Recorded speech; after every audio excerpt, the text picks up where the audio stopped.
All right, we are going to start this section of our meeting, which is our study session. I probably need to call the meeting to order again, right? So I'm going to go ahead and call the meeting to order, and I am going to go ahead and take, just because this is a second meeting, an actual official one, I'm going to read the statement again and then call roll call.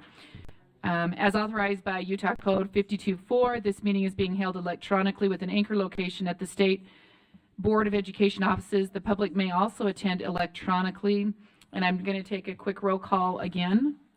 So, Board Member Bogus, are you with us?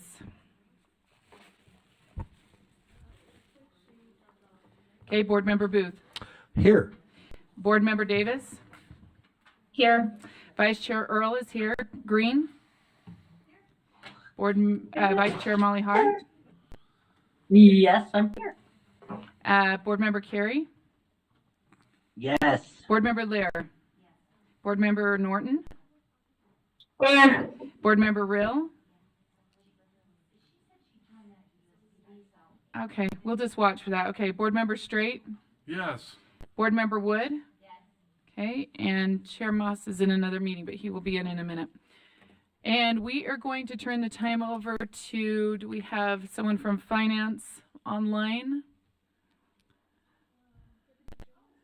Deputy Jones, let's turn the time over to you. I think it has listed Deborah Jacobson, but okay. So we're going to go to Thank you, ma'am. Yes, there you are. Okay. We're Thank turning you, the time ma'am. over to you. Sorry. Okay, thank you, ma'am. Superintendent of Operations, Scott Jones. Just to verify, this is the monthly budget report, right? Yes, that is accurate. Thank you. I, Deputy Superintendent of Operations, Scott Jones, attest that the Utah State Board of Education is fiscally sound. We are able to meet all of our obligations and all of our known obligations and commitments, and I'm not aware of any activities that would say or dictate otherwise. In your backups is the current format for the monthly budget report. Next fiscal year, we'll be introducing a new format that we feel is more user-friendly. I would like to, if I may, Madam Chair, recognize Board Member Wood for some questions that she had regarding the budget. Well, Deborah mostly answered her questions. I feel that I'd just like to check in with her and see if she has any additional, or there are any additional questions from any of the committee, or I'm sorry, the board members at this time. All right.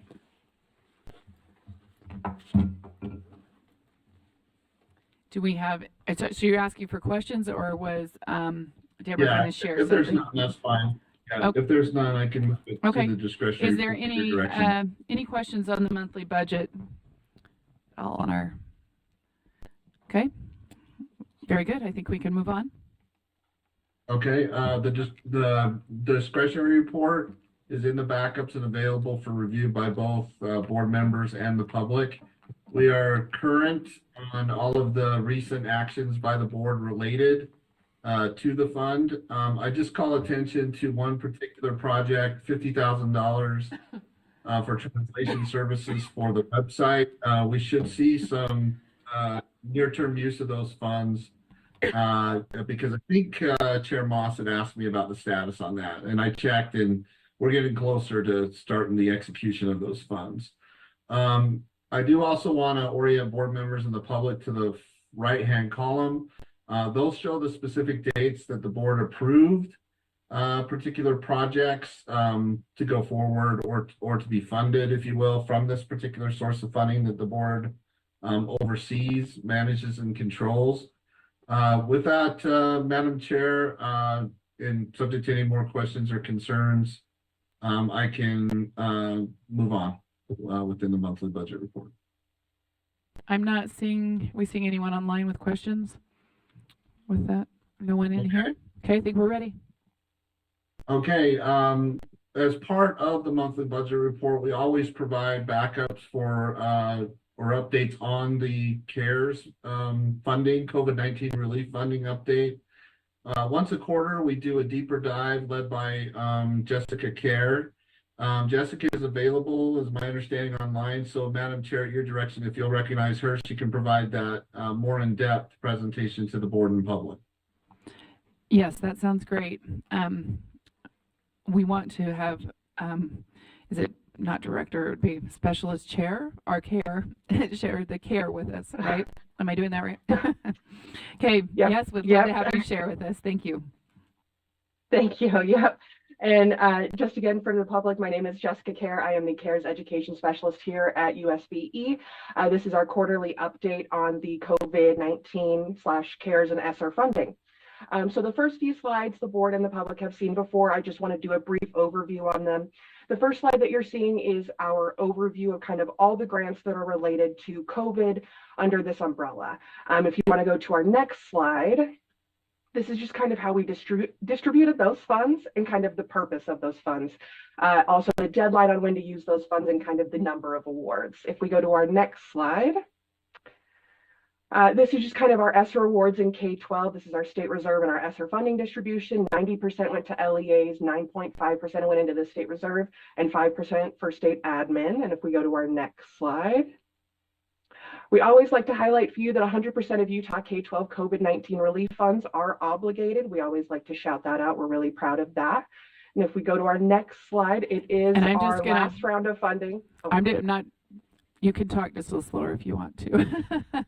You're doing great. I just telling you, we're not like have to get through in like 2 minutes. So you're doing great. Okay. Yes, ma'am. Sorry, high school debater. It's hard to break that speed talk in there. Okay, so round 3, or our final round, our ARP ESSER. These funds must be spent by September 30th of this year. So this is our next slide is going to kind of go into how those funds were distributed originally, and it's kind of in progress, and our total award amount. It was our largest award. And if we go into our next slide, this slide you've seen again, we do see that our LEAs are planning to spend 36% on accelerated learning, which is far above the federal minimum requirements of 20%. And these are just kind of ideas that the funding has been spent on so far.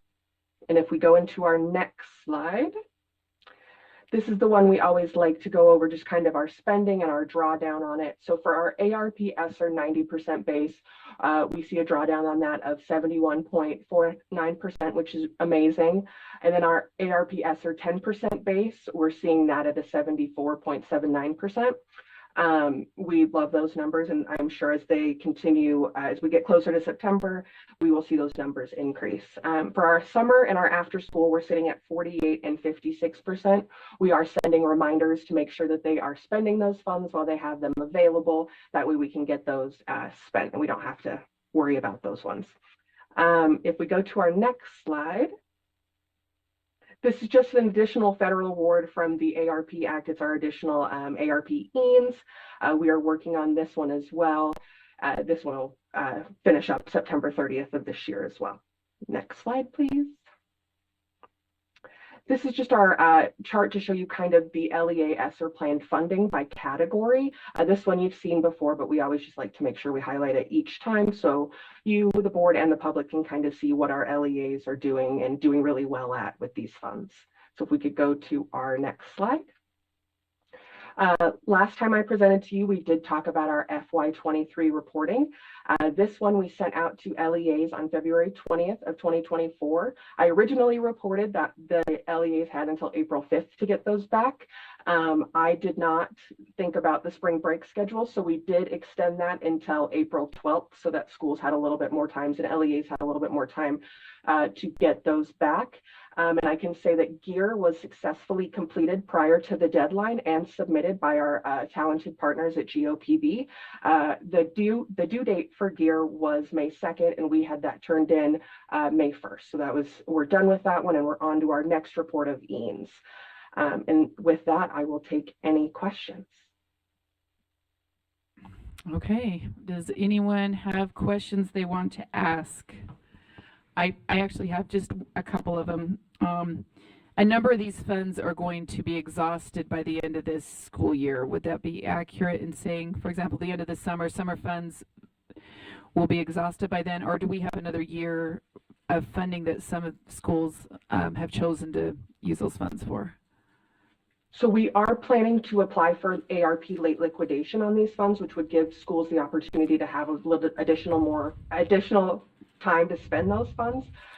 Currently with summer and after school, I do think we'll see those spent down. And I do think for our ARP ESSER 90 and 10% base, we'll see those closer to probably 80%, 85%. But if we get the ARP late liquidation, it'll give schools a little bit more time to spend those funds. So late liquidation would mean that they would have another year, maybe? Is that what that's looking at? It's potentially 18 months. That's okay. determined by the Department of Education. Once we submit our application, they will give us a time frame on what our late liquidation time frame is. Okay, I just had wondered if we got to be getting close on a lot of which you've articulated here, but just wondering if we're actually going to meet that, or if we've got funds that would we return them if they're not exhausted by the due date? I'm just curious. That is my understanding. Okay. Once we close everything out. Okay. Anyways, that's good to know. Do we have other questions? Is there anyone else do we have any questions online? Okay, Chair Moss, you have a question? Quick perennial question. Are we at the point yet where we can start asking folks what they did differently that got them an interesting result? Is that any part of the survey that we've sent out? That is actually in our monitoring visits. One of our questions that we ask in our monitoring visits is kind of a check-in of how are you doing? What can we do to support? And oftentimes that leads into a conversation of what that LEA or school is doing really well. So we are gathering that data. I just don't have anything. It will take me a little bit more time to kind of meet with some of those LEAs and schools to gather a little bit more. Understood. Okay. And I don't know, maybe you can start looking at that, some other people, but if Bright Spots come out because they took, $2 million and said, let's try this, we'd sure love to know about it, right? I think we're at the point now where we're starting to get into lessons learned territory. So if it's possible to make that a regular part of it, that would be great for us as policy folks as we start to look at what to support, what to juice, that kind of thing. Thank you. I will make sure I add that to my presentations going forward. All right. Do we have any other additional questions on this? Okay. I think you're done. Thank you. Thank you so much. Yeah, thank you. Madam Chair, Scott. Yes. We have one more information item in the monthly budget report. It's related to the school land trust report. We're not going to go through the report or present the report. I just want to make sure that board members and the public are aware of its availability in the backups to that particular information item as an integral part of the monthly budget report this year. If there are any questions, I can take those today, or board members and or the public can direct questions to myself or Director Plant. If there are no questions about this particular item, that concludes all items within the monthly budget report item at your direction, ma'am. Okay, very good. Thank you. And we have a question, I think, from Board Member Wood. No, it's just a comment. I wanted to thank them. I sent them about 9 random questions that were not concerns, but were just things that I don't understand about the budget. And they pulled me aside at dinner last night and gave me a whole budget class on my own. So I just wanted to thank them for their time. I'm hoping they recorded that so we can all watch it later. Okay, well, thank you. Thank you, staff, for being so, and I would echo that same thing. When I have a question, I can easily get the answers. We've got very knowledgeable people that are highly qualified to get information or find out how to get the information. So yeah, Board Member Woods sending that thanks, but I think all of us could do that same too for you. So, all right, I think we're done with the monthly budget, and moving on, let's see what's next. We had moved over or postponed the discussion on R277628 school libraries. The thing we didn't do is check with our staff to see if they were available this afternoon to attend to this. Our library staff actually, correct me if I'm wrong, I think she's graduating from the program, I don't know, a higher level program. So we did not take that into account. And so I'm actually going to make a motion that we pick this up on our next board meeting agenda as one of our first items of business, so that we have the right people there to adequately answer questions and address this. I guess I would need a second, though. All right. So the motion before the board is that we move the action item R277628 to June's board meeting, which is our school libraries amendment and the items associated with that. So a discussion? Just a question. Yeah. I'm assuming that there's no time urgency on this then. I did ask that question today too with Patty. We want it out before July. That was the question, because if we needed to do something between May and June, Yeah, right, we like could some do of that. the bills are effective May 1st. Some were This is July. July. And when I checked Thank with you. Patty today to make sure we were still within those parameters, she indicated that we were.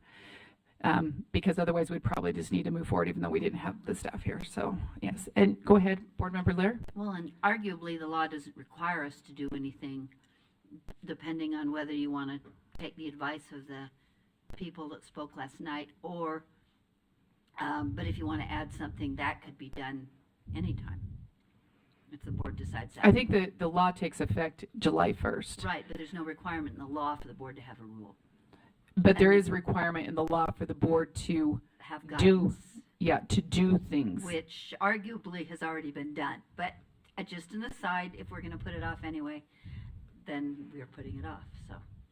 Okay, we'll vote on that. So, okay, so the motion before the board is that we move agenda item 8, which is R277628. Oh, sorry, was there Sorry, someone online? yeah.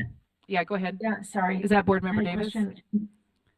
Yeah, I mean, I think that Board Member Real had something in backup. Is it possible to adopt something and then postpone the rest and adopt other things later at the next board meeting and do both?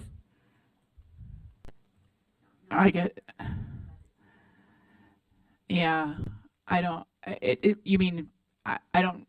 I guess I would say I don't know on that. It would depend on whether we moved it forward or not. So.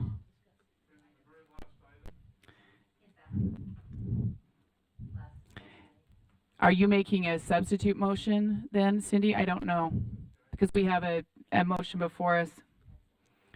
I think there's just a simple sheet that talks about the changes in the law that could be helpful in the interim, that, or maybe that's all we need, I don't know. But I'd love to just look at that first today and have a chance to potentially pass that today and then still postpone if other people want to bring other things forward later. I don't. Unless Member Real wants to wait till next month. She doesn't feel like it's ready for prime time. Okay, are you making, what I'm asking is we have a motion on the floor. there You're are making a few- motion. Yeah, Can I ask Member Real and then decide? sure. Yep.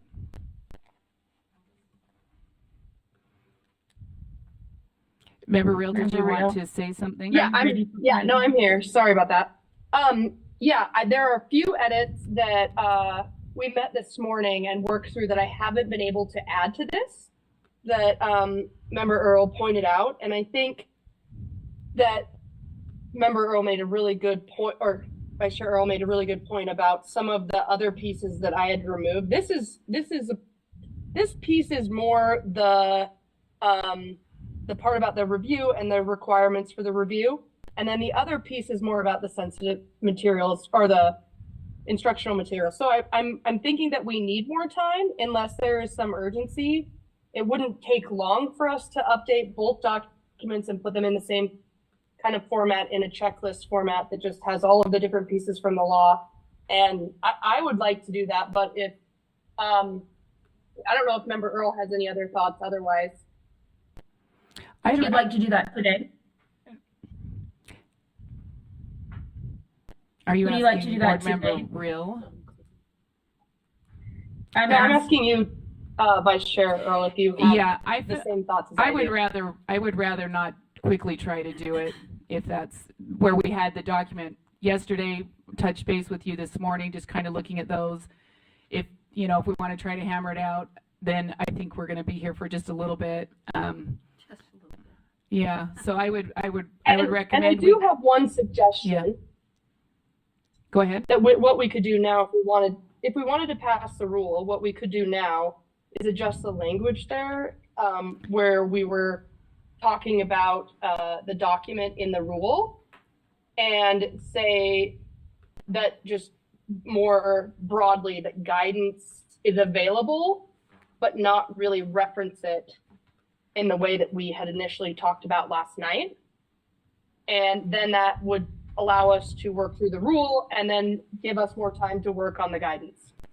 I would speak for moving them both to the next meeting so that there's time for people to work together. For some reason, there was not the engagement until yesterday. And so I feel like there was a lot of work that was done. And then when it got brought forward, I'd like to see if people wanted to work on that outside and try to bring something forward instead of trying to race it through, especially where there was work done. But then, you know, anyways, that's what I would recommend. Yeah. But Board Member Lear, you've got your light on. I do. I think we need to have a better legal fix on if we incorporate by reference guidance, what that means for LEAs, and if we just change the name of it and it's still guidance, does that mislead LEAs, or is that Or is not, it more accurate? or, Yeah. well, or I don't see how incorporating something by reference as guidance, it makes it the law. And I think we need a legal kind of explanation of that is stronger than we can necessarily figure out today. Okay. Because I just don't like the idea of incorporating by reference guidance, and even if and by guidance by any other name is still guidance. So I think that needs to be resolved also. So I would support moving it up, putting it off to for another month. Okay. All right. And the motion on the floor, let's see, Board Member Straight, you have your light on. Yes. So I need some help. I think I understand the point that what's been added is a new statewide review. Is that correct? When you say what's been added to the rule, What's to the been law? added to the law is we now have a statewide review, and that is handled here. That's one component. Okay? So, Explain to me the rest. well, you also have the division between objective sensitive materials. There's that Okay. clear, concise division there, right? Then you Which also is a bright line, right? yes, the objective versus the Okay. sensitive, right? Golly, I don't have the rule in front of me. I could go down a little bit more if you give me just a minute. Right. Right. Then we have to receive information, right, from LEAs, and we have to make some determinations on that. We also then have the statewide, I don't know if is it called an appeal where we could overturn it? Is it called an appeal? There are two things that you're talking about. There's the option for the state board to overturn the 3 statewide. Yes. If there are 3 school districts, LEAs, or 1 LEA and 5 charter schools, then that book is supposed to be removed statewide, and you as board members can call that back and make a vote to make it so that it no longer is a statewide removal, and that LEAs can determine it themselves. And then there's also an option under 123 where a school or an individual who feels like a school district didn't follow their policy can ask for a review of the process that happened. So Right. It's not an appeal, it's a review of the process that happened. Which is what we had before. Correct. That one we had before, and that one's not changing. And then you have a series of changes to actual making up of policies. For example, who can challenge, they can't limit the challenges unless someone's unsuccessfully challenged 3 times. I mean, there's a variety of new mechanisms in the law itself. And that was some of the thought process, because each district does have their own things, but there's some things in here that are consistent now that weren't before, that were required by law. But Did you have another question? so by law, it's either overturned or it's not. There is nothing in between. It's correct? Yeah, I'm not mean, sure it's- if you're what you're so if- asking if- exactly. If a book comes before us to make the decision on, or we bring it in, it's either up or down. We actually don't bring it in. They send it in to us, and then our Okay. people evaluate it. So We have staff evaluate it, we have a committee evaluate it. no, we don't do any of the evaluate. Oh, I'm sorry. When I did say we evaluate it, we just take in their information, and then from there, once it meets the threshold, based on a district's evaluation. Is this for determining whether to overturn the statewide? Yeah, 3 districts or 2 districts plus 5 charters, that's what we're talking about. right. For us to overturn. Do we have that in, is that part of what we're, Yeah. I think that's part of what we need to flush. What did they, could you remind me what they told us in terms of how to do that? Did they say staff or a full board? That's The board, right? It says a process, Yeah. which, again, LEAs could figure out if they want to do it. But I guess when it I And how to do hijacked it. this without. no. Go ahead. Yeah. I guess if it comes up to us, right, it goes to the presumptive statewide ban because 3 districts are 2 and 5, and it comes to us to decide whether we're going to overturn that the law did not specify yet that process. Is that right? No, it does not. Can I speak? Is it okay if I? Yes, No, please. the law does not give a process for you to follow. It simply says that the board can choose to evaluate whether to overturn, and you guys get to evaluate whether to overturn the statewide ban, but it doesn't give a process for that. So that's where there's space for rulemaking, Yeah, and that's probably for Yep. us to wrestle with. Or not, we can just leave it up to flip of a coin. No, 123 is different. 123 is if an individual who has standing feels that their board did not follow their board's policy, they can ask for a review of their board's process. That is not for overturning the statewide ban. That's a whole different Right. thing that you need to put in your rule. turn your thing on. So I understand everything up to the point of if we, as a board, we have a book that 3 districts have, and we decide to look at it on whether to overturn that. Is that correct? That's the only thing we don't have in place yet? So on have how you that gone, occurs? I'm just wondering if you've gone through the rule. There was clarification on a number of pieces, and I could read through some of those if you'd Okay. like. Well, here's what I would like to So- suggest. I would like a flow chart that goes over so it's clearly visual. I would like something visual to look at to where we can understand and know the processes. And I think it's pretty straightforward and simple, except for that one piece is a little bit confusing to me. And that's where, well, if we had that, I think that would really help us in our determinations next time. Okay. We can ask if staff can put that together. We have to, sorry, can I do? Yeah, go ahead. I think to some extent we have to decide if we're going to clarify that process, right? That the law says do it, didn't say how. So if the board is in the position to decide whether to overturn the presumptive ban because there's 3 or 2 and 5, we have to explain what that is.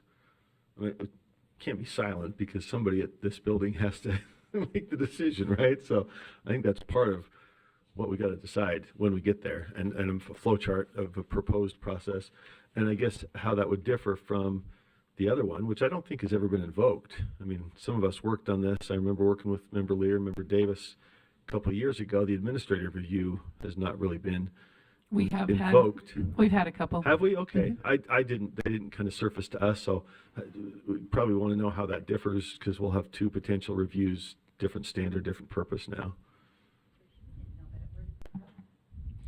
We didn't decide them. Okay, If you have- look yeah. under 123, it says that the AGs will review and see whether or not there is an issue with the process that the LEA followed. And if there's not, then it doesn't get sent on to you as a board. If it appears that they did not follow their policy, then it would be sent on to you as a board. So we had people doing things like challenging the book decision itself as opposed to the process, and you guys, that was your job, is to weed that out. Nobody actually said you didn't follow this sequence or have that many people or give notice of the review committee, whatever. A true procedural challenge never came and made it through you. So, okay. Okay. Are you speaking to the motion? Are you? To delay? Yes. Yes. Okay. I think we also, when I'm actually responding more to Brent's question too, following up on that. And I think that we also decide whether we want to minimally follow the law or whether we want to expand and address a lot of other things that we don't have to per the law.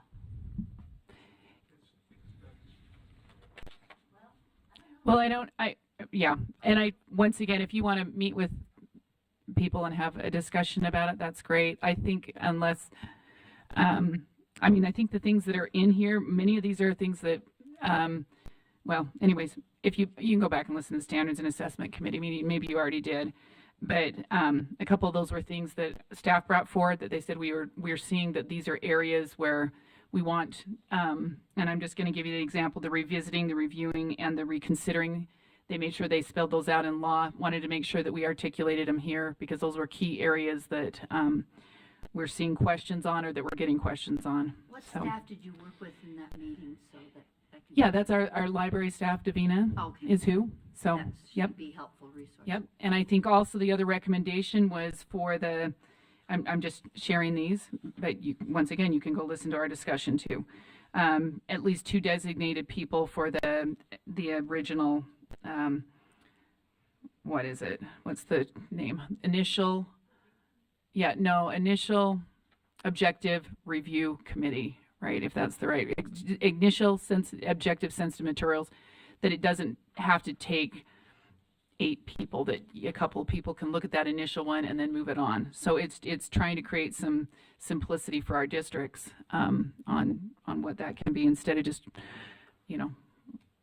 one person or whatever. So there was quite a bit of dialogue about those items, but okay. The motion before the board is that the board move R277628. Sorry, I've had my hand up. Oh, I'm And sorry, so has Cindy. I can't see you. Johnson. Okay, go It's ahead. okay, Dr. Johnson has had hers up as well, probably before me. Yes, go ahead. So do you want to wait till after she says something, Cindy? Sure. Okay, Yes. Go ahead, Director Thronson. Thank you for the opportunity. Jennifer Thronson, Director of Teaching and Learning, and just adding to your conversation as you guys make a decision. Davina, as you all know, is at graduation, so I was like, I'll hit some things as just listening in. We already have that contest process for that local decision if people disagree, just as AG suggested. So that's already been in place for the last couple of years and seems to be working. The code does not require a rule on this, so it doesn't say the state board shall make rules. So just know that that is an option on the table, that a rule is not required. A lot of this can be guidance, like even those definitions of what does it mean for these terms, that can be in guidance to really help people understand the differences. And then going to board member Street's request for a flow chart, what is in the code that does need to be established is a process for how this kind of goes about. And that to me is what we're being asked for the flow charts, but just asking for clarification there. Is this around that sending notice of when the threshold has been hit, and also the process for how we notify board members to see if they want to reconsider a particular title when that threshold is hit. Those seem to be the processes that need to be defined as required by code. And I think a flowchart would make a really nice way to do that. And those could be brought forward to get to the points of the code that we have not addressed specifically yet. And also, we have to collect in, there's a lot of questions coming in on receiving the information from districts, right? And what that looks like, what they have to do. So that's why that's sitting in here as well, is that it's not just, it'll just happen kind of a thing, that there needs to be some process. So there's not I think it doesn't put our staff at risk. I think it also doesn't put us at risk or others for not following some kind of a process. So, yeah. Okay, well, I guess then it doesn't matter. I don't think that's the case. So, okay, so then I guess we don't need any, it just makes it sound like we don't need any process or any order, and I don't think that's the case. So, well, okay. Any other comment? Let's see, Cindy Davis, Board Member Davis, you had a comment? Yeah, I did, thank you. I mean, speaking to the motion, I'm okay to postpone. I think when we come back, I don't know that we necessarily need a rule, but I think what I heard one of you say, one of your schools said, which sounds really smart to me, is a short 1 to 2 page sheet, if you will, that just only goes through the changes from what was added, what was deleted, or what was altered from the other rule to the new rule. Like 1 or 2 page, quick front back that LEAs will be able to use. Not lots and lots of words, but just a quick sheet that helps to guide them through those changes. I would like to see a process defined about our board and what we do if we have to overturn a book potentially, because it moves from the original process appeal now to a substantive content appeal, if I'm understanding that correctly. No, there's two. Like, it's two things, not right. moving from one to the other. It's two separate. Right. There's okay. Well, right. So there's the first one, and now there's a new one that is substantive rather than right. Necessarily administrative. And like little things like, are we required to read the book? I mean, what is that going to look like when that comes through? So a quick 1 to 2 page sheet of exactly what changed between old rule and new rule, and a 1 page process of what that's going to look like if we have to do one of those new appeals. And then personally, and I know this will be debatable and we can do it offline after this meeting, but you know, a lot of people were using our old model policy. We got rid of the requirement in the rule for it, but I would personally love to see that model policy updated to meet all the requirements of the new code.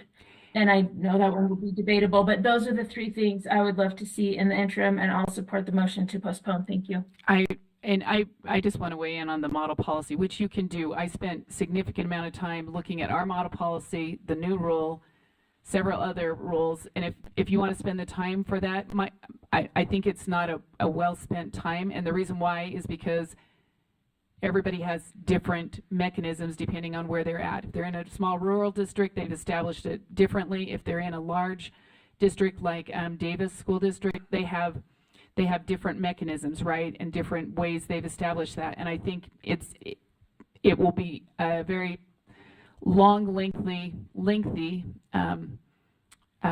time.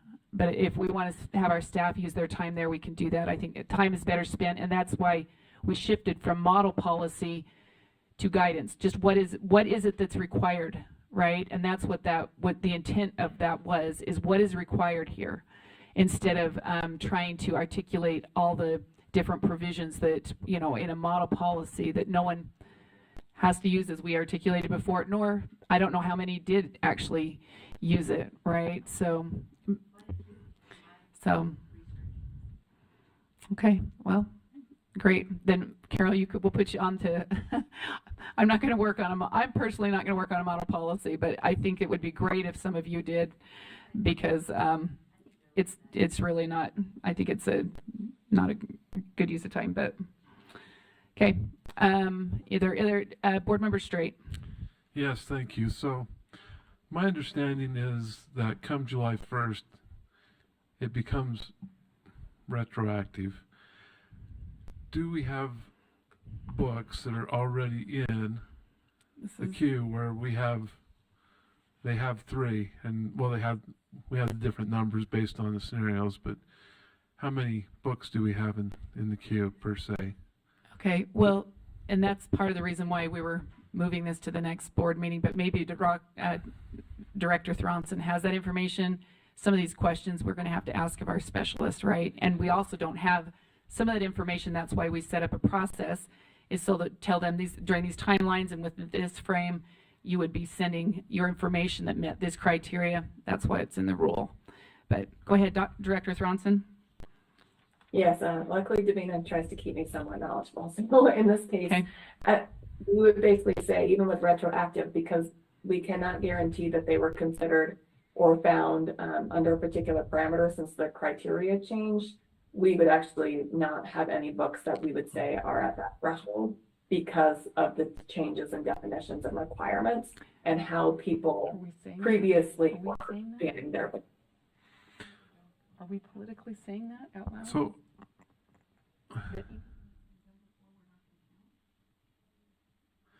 that's not the perception. Make sure I understood what was just said. You're saying there's no books that have been done before that we're going to consider as meeting the threshold.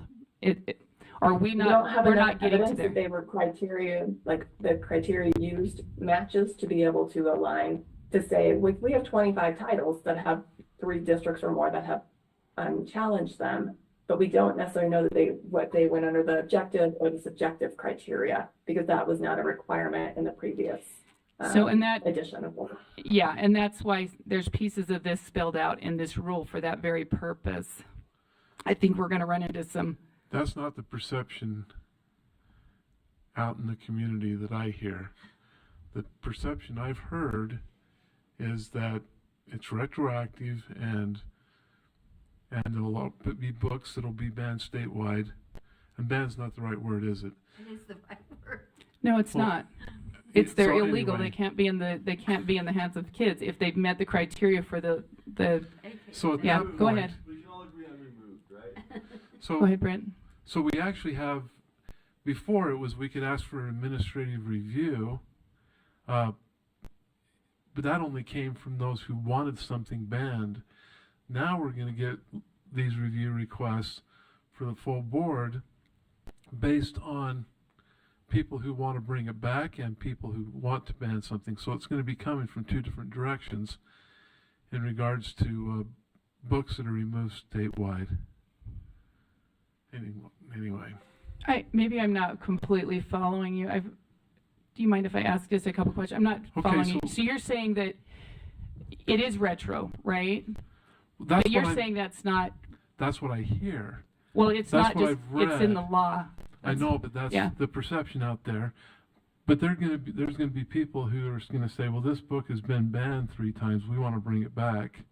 And they're going to bring it back from that side of the equation.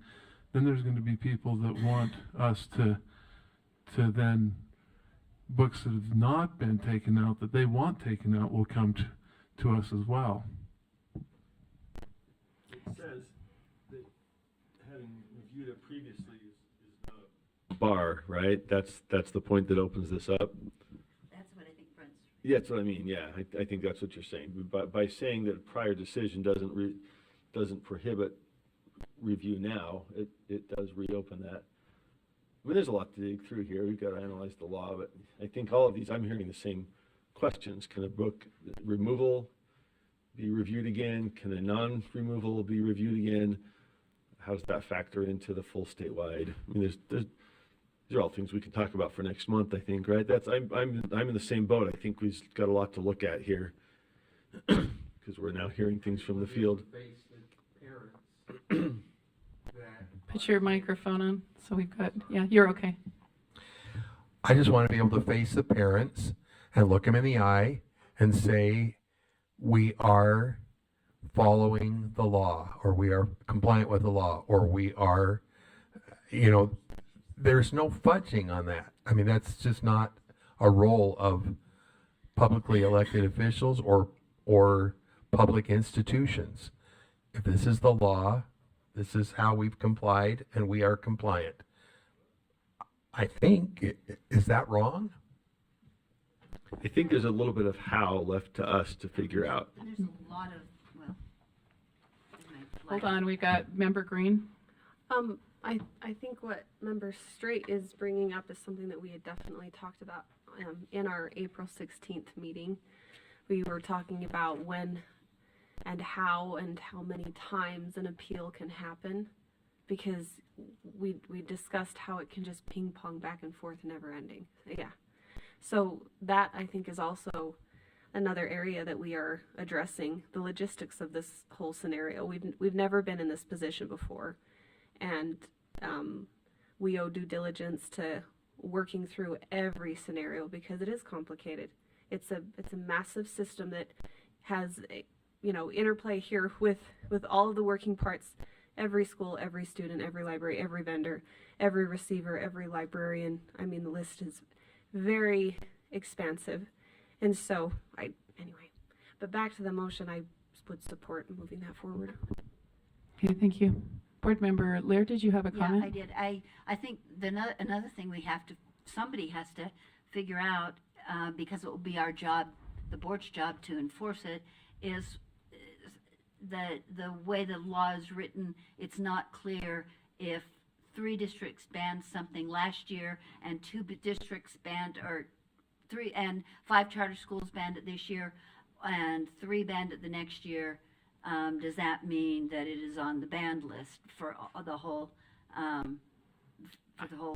you saying it's based on yearly and not just an overall ban? No, it doesn't say that. It just says if 2 districts and 5 charter schools, and it doesn't tell you in which year. So is it a serial kind of thing? Well, Board Member Laird, I think you're just arguing for a rule. Actually, it does. I'm saying if we're gonna. Actually, it does say that. It says regardless of whether the sensitive material determination occurs in the same academic year. Right, but it doesn't tell you. So it just means you have to keep. Correct. It says it doesn't matter that they occurred in the same academic year, so you would have to keep a running list. You keep a running list and all of a sudden ban something, I guess. Well, it's not all of a sudden. It's after 3 years. It's a confirmation that it is sensitive materials is what it is, a confirmation. Well, or banned materials, as the case may be. I'm just saying, I just think that if we start interpreting those things in the rule, it's going to be an awfully long rule. Well, I think to provide no guidance would not be wise either. I think there's some sound guidance we can provide.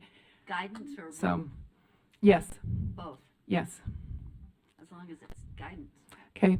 Are there any other discussion to the motion? Go ahead, Board Member Straight. We'll take what everybody. This will be it. Okay. Everyone. So. For me, anyway. Anyone else can speak, but so. I still believe that there's leeway in the law to put us in a better situation in making these decisions in regards to, I still think there needs to be a category of restriction.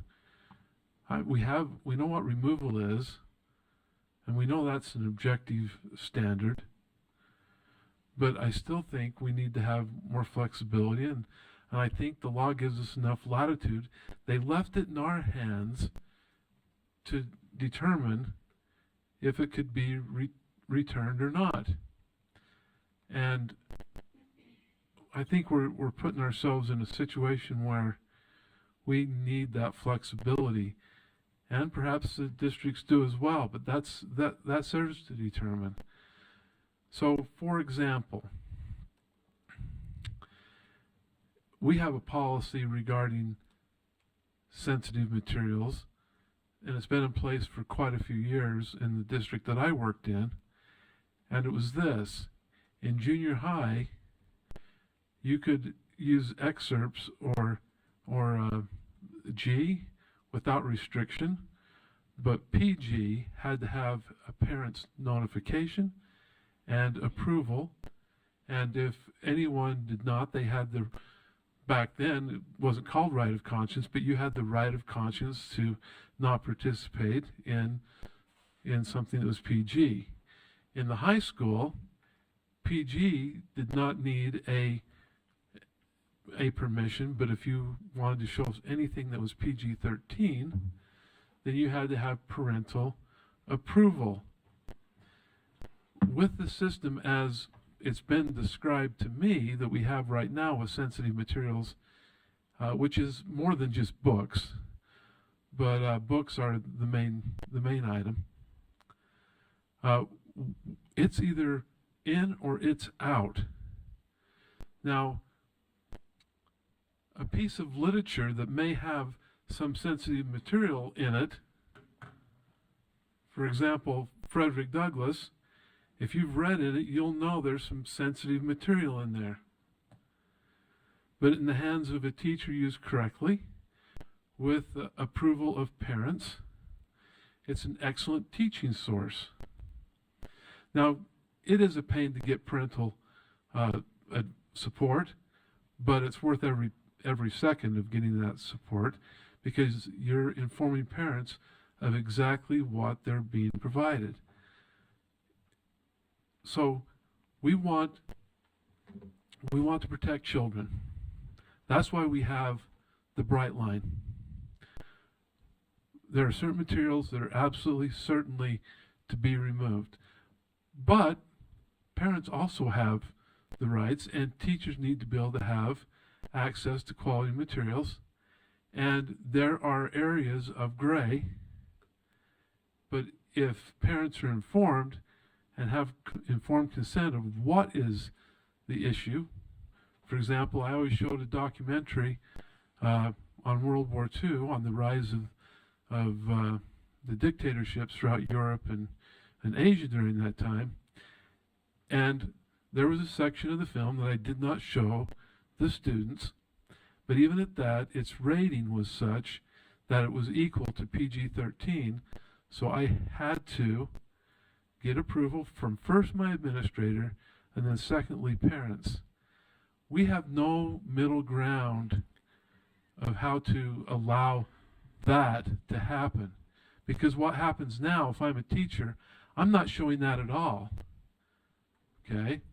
Because my administration may not back me up on it, even though it's quality instructional material. Same thing with books, okay? We need that ability. We as a board, if something comes to us, there are books that are currently out that if it was just me, I would decide in favor of retaining them. However, as a member of this board, I won't agree to approve anything, because it becomes a political nightmare if we don't have the ability.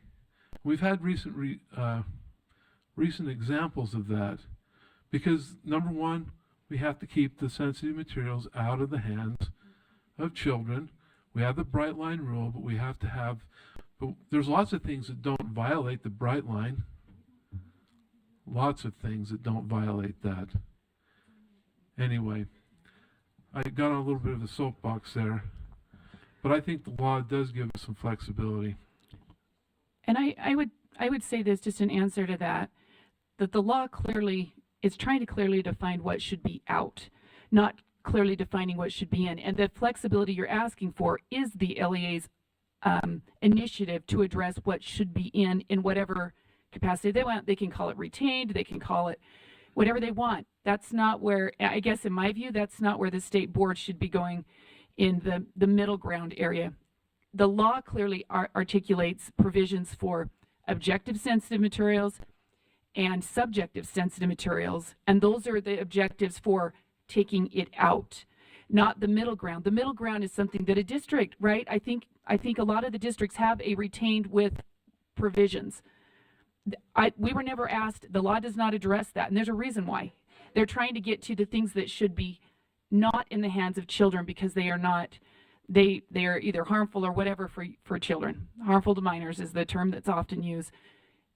If we want to get into that, we can. I feel like that really is the local district's decision on those things that are the middle ground, not on the clearly defined items.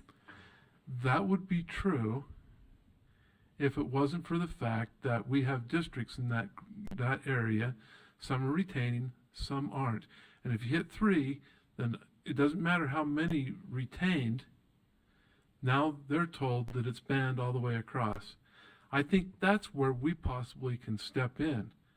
Plus, when I say something's restricted, that means that a student cannot get that material, but the parent can. So that's that's where I think we need to strengthen this. And I do think that if you're going to do a statewide removal, that's the right word, a statewide removal, there may be 30 districts that have went over the same review and retained, but 3 districts that went over and removed.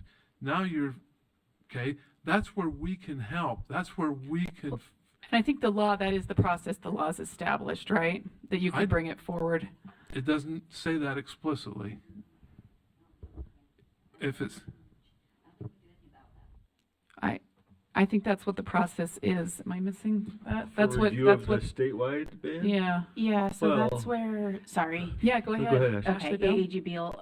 So the law does allow, that's where the law allows, if there are 3 districts or Yeah. 2 districts and 5 charter schools, that the board may, within 60 days, add the material onto a public board meeting agenda. And then at that board meeting, vote to overturn the application of the removal. So, and then it's up to those individual districts. They can still keep it removed in their district, but that overturns the statewide ban or removal. And so then the individual districts still retain the right to, keep it off the shelves, but it would remove the statewide removal. So that process is in there. It's just, that's where there's maybe room for procedurally you guys to make rules on just how it looks like. Doesn't it say there that the reason for reversal would be if it doesn't actually meet the criteria for the objective bright line test? I mean, we're not authorized to say, well, you should apply the subjective test, or we just think there's too much disagreement out there. Isn't that It's the sole only criteria objective for sensitive removal? materials. It's not the subjective sensitive the materials. sensitive, right. The subjective sensitive Right. doesn't go into a statewide Yeah. ban, so it's only those things that are determined to be crossing the objective line, and I think our only, which is, it's a judgment to decide if it crosses that line or doesn't, right? Isn't that all we have to do, though, is decide whether it, well, that's something to dig into. I think can't, it I don't think they actually- let us to decide, well, we just blow off the standard. I think it's a question of whether we believe the standard was correctly applied, is it not? It doesn't delineate between objective or subjective standard. It's just when it hits the 3 removals that you guys can step in to review it. Oh, I thought it was only for objective. Well, Okay, only for objective. it doesn't tell Yeah, us but I just- It doesn't specifically. give you a reason why the state board can overturn it. It doesn't say you can overturn it if you find that it was not objective. It just says that you can vote to overturn it. It does No not give a reason standards why. or okay, interesting. Well, interesting. I know when we did our focus groups last summer and went in there, we had about 35 on which there were differences of decision that I think we tried to go through and, just ask people to look at it and say, hey, take another look. So some of those I assume will bubble up. All right, I'm just Okay. thank Any you. other, anybody online? Final comments? We're ready to take a vote? Okay. All right, the motion before the board is that the board move R277628 to, the sensitive materials rule. And do I need to say the contents, or is that, do I have an official? What did we say before? That the board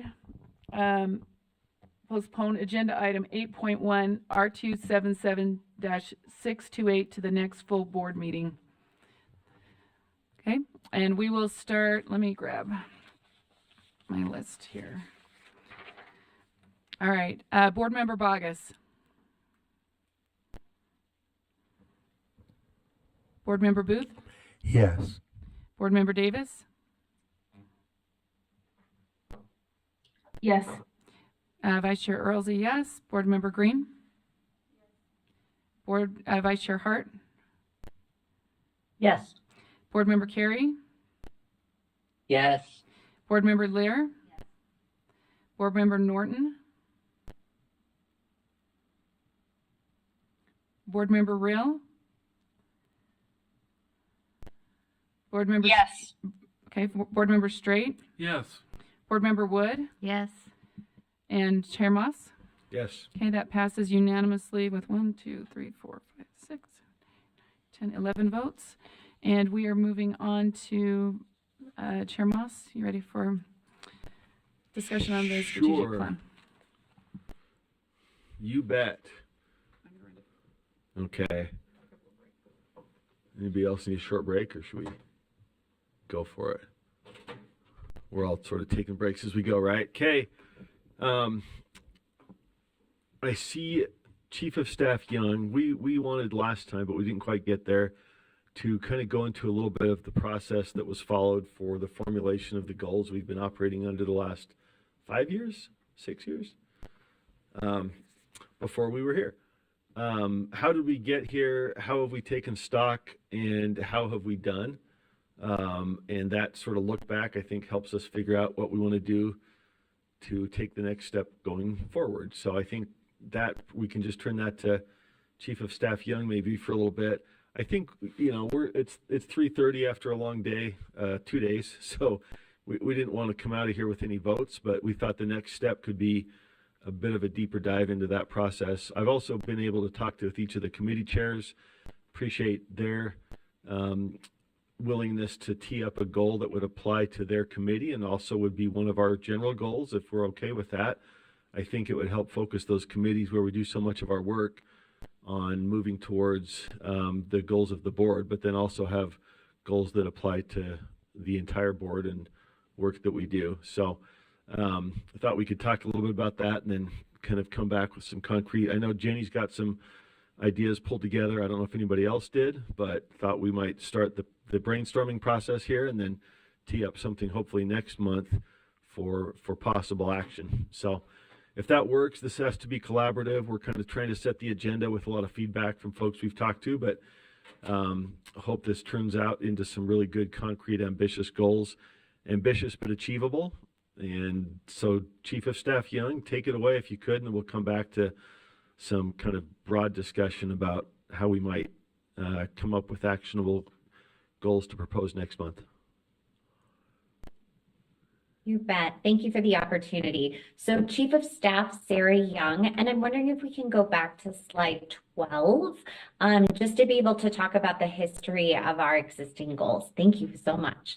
So it's important to note that the goals were set after the mission and vision, very similar to the process that the board is following now. You'll note that our current goals were actually approved by the board in September of 2018, and they were selected to be prioritized areas of focus. So it was not representative of our entire agency and all the different work that we do to be able to support our K-12 schools across the state, but rather a conversation with our board members and our superintendency to be able to identify those areas where we wanted to direct additional time, energy, and resources to either establish, you know, more supports for our schools in certain areas, and or to be able to make sure that we were working across different sections to be able to achieve really outstanding outcomes. And that's where we landed with our 4 goals. If we go to the next slide. So then this just kind of shows you how those goals then translated over time into action plans that we have implemented across the agency. So you can see, like I said, that the goals were approved, and then we moved forward with staff developing out strategies to be able to achieve those goals. And then we've continued to be able to provide reports twice a year through the superintendent's existing board report that she gives every month to give you updates on one of those 4 goals in terms of the progress that the agency has made. If you visit our website on the strategic plan, you can see all of those updates. We provide an annual update each year, as well as the plethora of resources that staff have developed to be able to support each individual goal and the strategies underneath those goals as well. Next slide.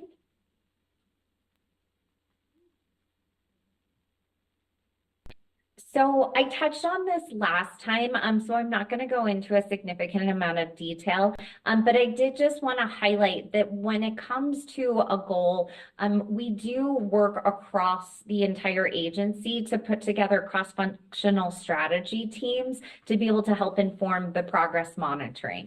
So by you choosing a goal, it really provides us as staff a message related to this is where we want you to spend your time, energy, and effort in terms of advancing this specific topic of interest. So I know at the end of last month, we talked about kind of identifying what are those collective board priorities and looking at it through a lens of either, individual committees choosing a goal or the board choosing a couple of goals. But we do really appreciate that opportunity to receive that direction so that we can then translate it into not just something that a few people are working on, but it does ultimately drive our independent goals as staff members here at the agency. So we really try and orient all of our efforts to help achieve these goals on behalf of the board and K-12 education.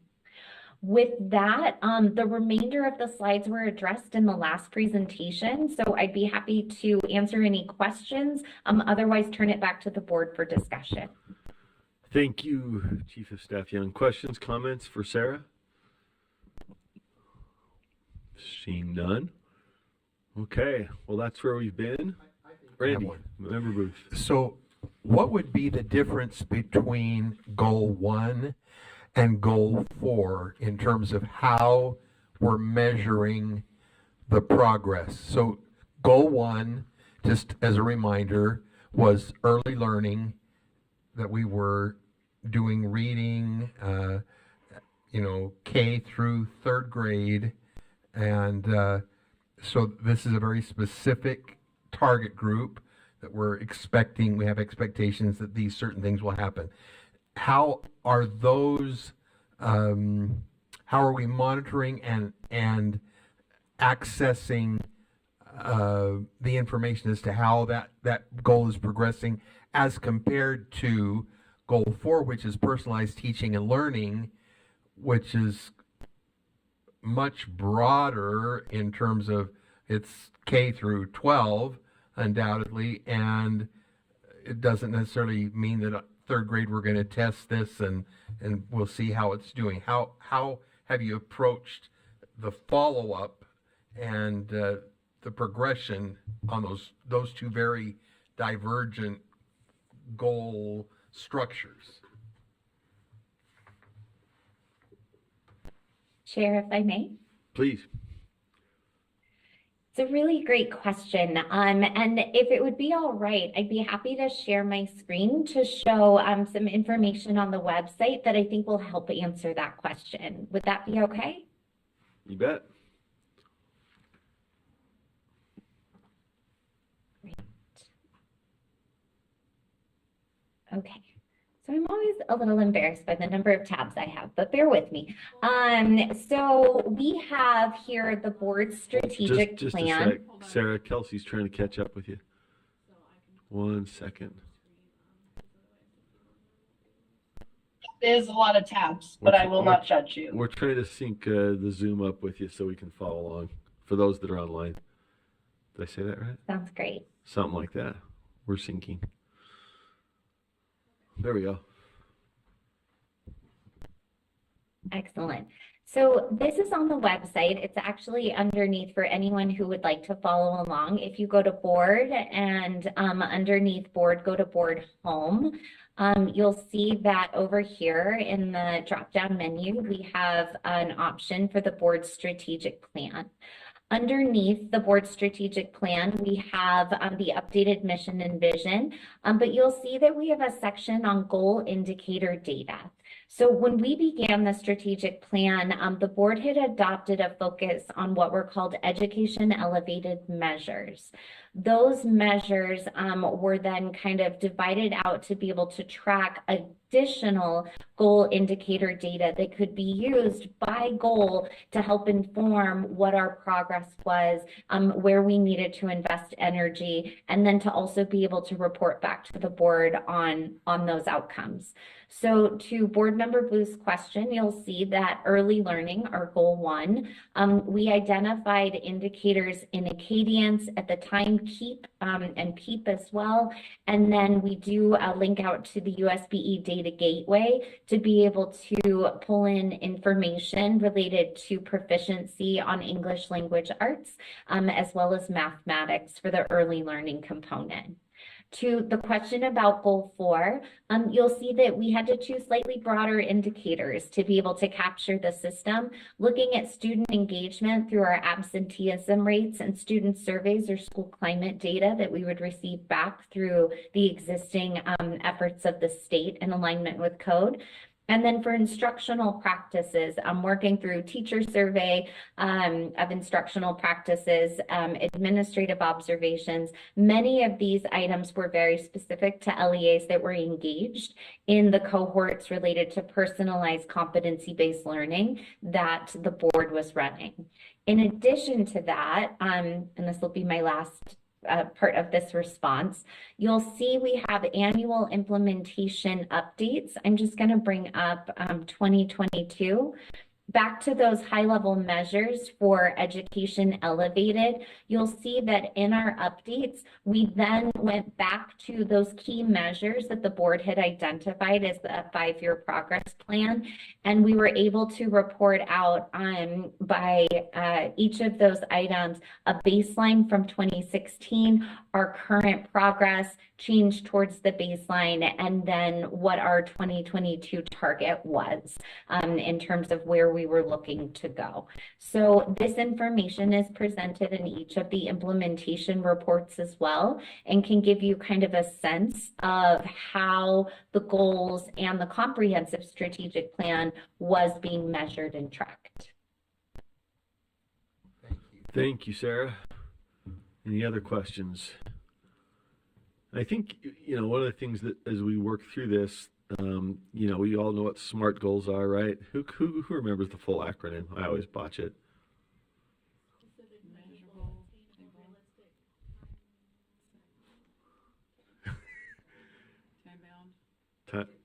We almost got there. So that was Kelsey killed it. So obviously, the goals that we've articulated or the prior, board members had articulated weren't necessarily SMART in their kind of, North Star statement of the idea. That came below, but somewhere in there, I think we want to make sure that we're doing things that we can then work towards and achieve. So we're not going to say, I don't think, unless people want to do it differently, that our goal is stated as a percentage, but somewhere in there, right? We're talking about concepts that are important to us. How do we measure them? So I think what Sarah's given us is a great, view of how that flow might work. And I think that's what we got to keep in mind as we set those top line goals. How do we cascade through? So, all right, I'll be done. I'm done talking. Anything further, Sarah? I'll turn, Vice Chair Earl had some ideas and guidance, and we want to open it up to the board and then come back next time we're having some homework done. So, Vice Chair Earl. Just a couple thoughts. And always, I think those goals, those 4 goals, it doesn't have to be 4, right? As we move forward, we're looking at our current mission and vision. We're looking at what we've achieved and then saying, where do we want to go? That's where we should be. We're not really stuck in the past. We're moving forward in where we want to go. And you could even think of those as areas of focus, those broader ones that are the goals of focus, right? And then we got to think, what's the action steps? That's when you get into the percents and the measurable outcome type of a thing. But anyways, I mean, kind of looking at the time, there's a couple things we can do. We can kind of just throw out some suggestions as a brainstorming as a group. We can divide for a few minutes off into smaller groups. I've set it up so we could do for those of you online, could actually do a breakout room. And just that process, I spent quite a bit of time this week actually looking through different state boards of education and different education entities and looking at what goals they had, and then thinking about where Utah wants to be. So I have some ideas of, some broad ideas of some things. If I don't know, how would you like to? Would you like to just share out stuff? Or yes, go ahead. I'm happy to jump into a breakout room with Member Norton Member Davis and Member Hart to talk about the effective educators and leaders. Perfect. And we can, well, if you're online, I think we can just do like an online group, and we can do a group here and then just 10 minutes and then discussion for 10 minutes and then call it good, just to get us started in thinking. And you may have already started in the thinking, which is the key thing. And I think we wanted to, maybe you already addressed this when I stepped out real quick. We're looking at, you know, an overall area of focus for each of our committees, right? And then a couple of other areas of focus. You don't want it so much that we can't really something to grasp, but that's kind of the idea. Those can be narrowed down. We can have few, you know, or many. That's the direction I think we'd like to head. So maybe we'll do that for 10 minutes. Is Jerry out there that could send the breakout room? Yep. Can you do a break? Okay, hey, he's got Member Real, just quick question. Yeah. Was that to break out and focus on one of the existing goals, or to think about what you want to come up with as a new goal, whether it retains an old one or switch over? Yeah, both, I guess. And thinking through just that section, that effective educators and leaders piece. Got it. Okay. Okay. Because I think the way we're visioning this is that could come over. Any of these four could come over. We could drop some. We could reformulate some. We could decide that that's so kind of ongoing that we need it again, or some new version of it. I will say I heard one thing from Chief of Staff Young, that, you know, part of the formulation of these four, and Sarah, tell me if I get this wrong, was somewhat contextual in terms of what was being faced and what was seen as a, you know, high level significant challenge at the point of 5 years ago, right? So some of these I think are, you know, we talk sometimes about the blend between the timely and the timeless. You know, some of these are things I think that we're facing, and some are probably perennial, but I think we have some flexibility there. But I appreciated that perspective from Sarah. And we're in a slightly different position, right? We're coming out of COVID. So how does that affect what we're working on? I think that's all relevant to the question of what we put up there. Okay, I think we'll do that then. If you're online, there should be a breakout room coming. We'll set it for about 10 minutes. I'll let Jerry know when we're ready to come out of that, and then we're just going to kind of powwow here in this room. We can either divide in a couple groups or one big group or whatever, and just kind of get some ideas, brainstorming kind of a thing, and then we can share some of those out, and then this is meant to get us thinking so we can be more constructive as we move forward. So, okay. Breakout room, go. Is that the... Yeah, so... What did you say? Okay, he's working on reestablishing. It was set up and now he's reestablishing. So for Jerry, for those of you online. Yeah, just the board members online. So.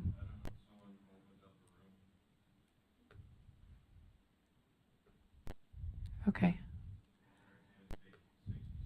Okay, it'll be just a minute. We expect that to come in about a minute or so. It's just in that set. Yeah.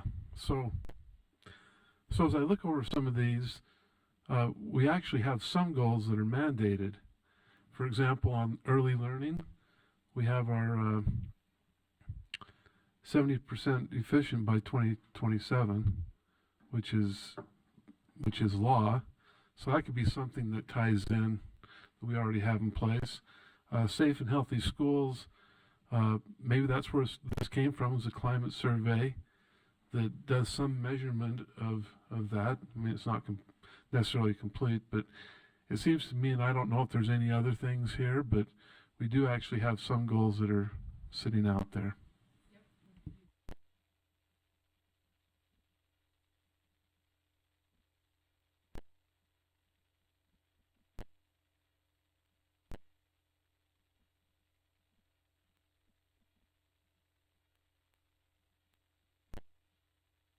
I must have been in the fake breakout room because I got told to come back here.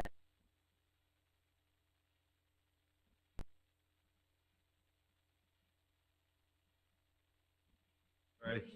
I didn't get it. Never mind. I was just curious what you could have possibly said to get kicked out on a Friday afternoon. I mean, come on. I can say a lot of things. I already said a swear word in standards today, okay? I'm already on thin ice. It is Friday. I think Jerry's on it. So join us.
Okay, we're just finishing up. You came back in smiling, Cindy and Molly, so I'm not sure what that meant. Either you had a great discussion or someone just told a joke of some kind. So give us just 1 second. We're regrouping. I was telling them they would die if they could see how messy my table was. Asking Sarah if she could clean mine next. We cannot see it. We only see I your was background. multitasking. All right, we're down to just a few minutes left. I don't know if, did you have a reporter outer person? If that's a technical name, reporter outer. Do you want to just share just a couple thoughts? And this was just to get our minds going, right? Kind of a thing. Go ahead, Sarah, or whoever's going to speak. I'll let Molly and Cindy pipe in, but really we talked about how we can start to focus on some of the issues that we saw that are pressing and that we think we can make a difference in and that we have opportunity to make a difference in. And some of those were special education, writing, math. What was the other one that we talked about? CTE as well, financial literacy, and different pieces like that, and trying to find ways that we could create SMART goals that could lead us towards focusing on some of those things that we think that we could make the most difference in. Also data and internal controls across the agency. Okay, very good. All right, anything else to add online? Then we'll share it. Does anybody want to be our spokesperson? Emily, did you want to? You don't have to. We had it. This was a great discussion. We were almost feeling like wish we would have had another 30 minutes just to kind of get going on some ideas. I'll share just a little bit of what we talked to, and I'll let anybody else that wants to from our group. We started talking about that organizational excellence, and in a broader sense, not just agency, but that that relationship that needs to be built. So there's an establishment of trust, both parents as well as legislators and others. How could we measure that kind of a thing? But just kind of thinking along that lines of that's as one of our goals, how we can reestablish that organizational excellence and that relationship with others in such a way that we're more cohesively moving forward in the academic and educational environment in Utah. And did you want to share anything, Emily? She had a few thoughts that were great. So, and then if anyone else wants to, and then we'll end our meeting. We had just discussed lots of good things. What I brought up was the concept of discipline, small disciplines implemented that create a quality standard, or I don't want to say product, but a quality standard. Small disciplines that create quality standards. And then the other thing is talking about, this one's a really broad subject that we ran out of time, but it was that today's education is kind of an inversion of the old classical emphasis on how to think and what to do, and there's kind of the maybe political or vocational emphasis on educated students, not how to think and what to do, but what to think and how to do. And so just kind of going down that road a little bit, that we can maybe emphasize on how to think and what to do, and implement some disciplines that allow high standards of that ideal.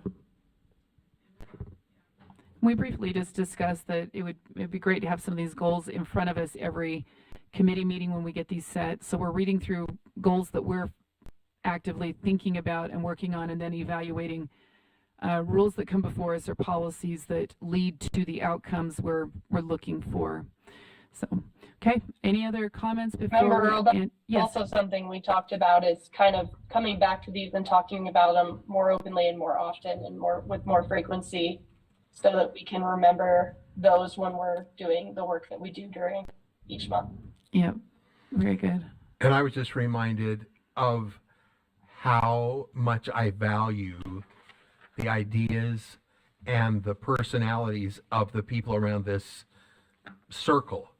I mean, we all got into this because of our commitment to education and to children, and the energy that comes when you just get people working together is palpable and so invigorating and so exciting. And so often our work is bounding. I feel like I'm in a straitjacket and got a gag in my mind. I just hesitate about everything. But in those rare moments like we just had for 15 minutes where ideas were flowing and sharing and people were just, expressing, I'm just grateful that we're here and hope we can have more of those opportunities to get to the brass tacks and what we're really thinking about and what's really important to us. Thank you. It was exciting. Thank you. Any last thoughts? Okay, we're gonna, Cindy, go ahead. Board Member Davis. I was just going to say something. I just wanted to thank you, Vice Chair Earl. You put a lot of, from the start to the finish, a lot of thought into this. And sometimes things have gone, one certain way or another or a surprising way. And but I feel like you keep circling back and you're leading us along. And I appreciate that from you. So thank you. I know it's been a lot of work. Yeah, you're welcome.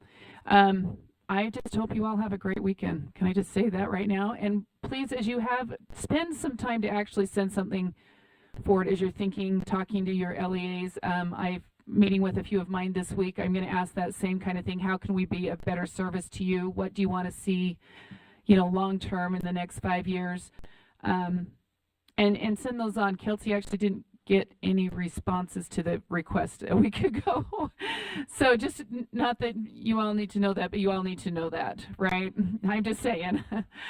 So, and I didn't send my document on, but I have a document that I've been working from as I've been trying to really be thoughtful about this. And I know we all are. We've had a long couple of weeks. I think a lot of us spend a little time maybe this week in an hour or two and just look back at where we come from, our vision and mission, where do we want to go, and I think we're going to come up with some great stuff and move in a great direction and have some great things. So, okay, looking for a motion.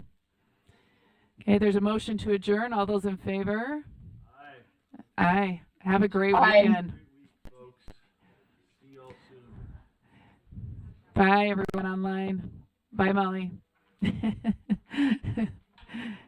Bigger than life.